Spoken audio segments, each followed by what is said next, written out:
I would never go to work, pat my dogs on the head and go, have a good day, and let them out and go to work. I'd be worried that they get hit by a car or somebody would steal them, all the things that you would think would happen to a dog. And I thought, why would I do that to a cat? I love this cat. I don't want anything to happen to it. So that was that responsibility for the cat being inside. Then when you see their ears frozen off and all these other factors, you go, why not inside?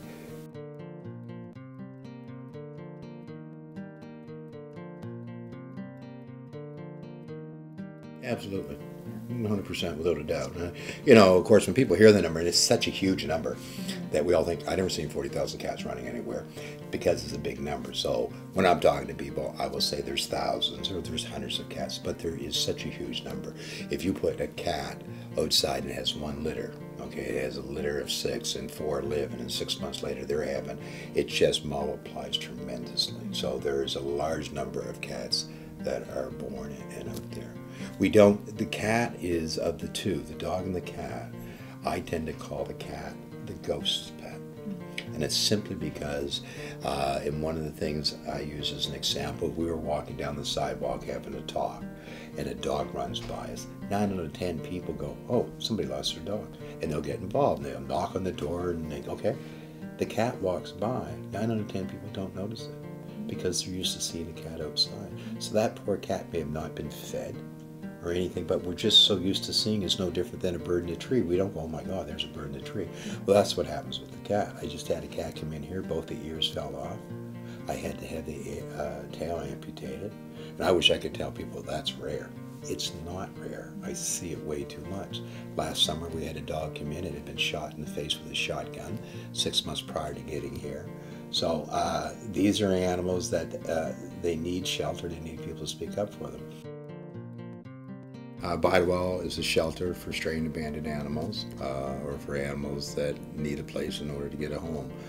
So we'll take animals off the street or animals from people who can no longer keep them.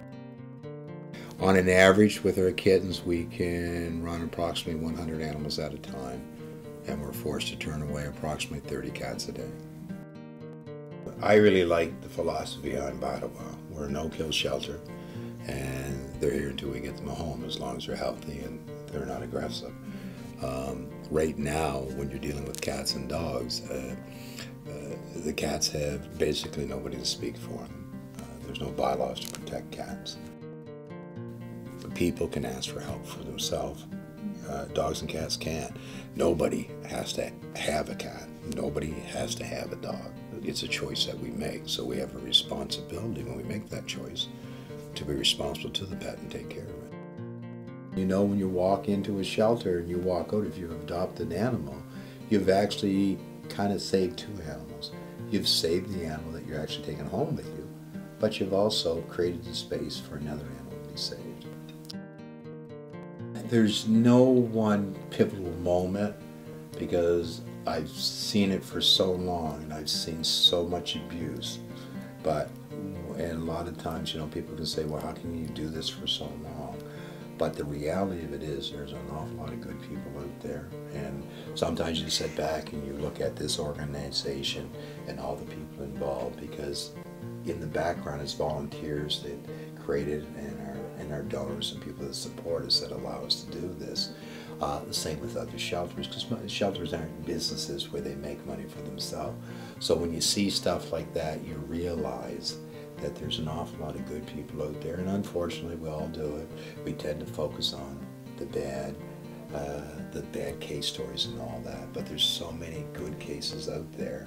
And a good example is I could call someone and say, oh, I'd like to do a story on some happy cats that got homes.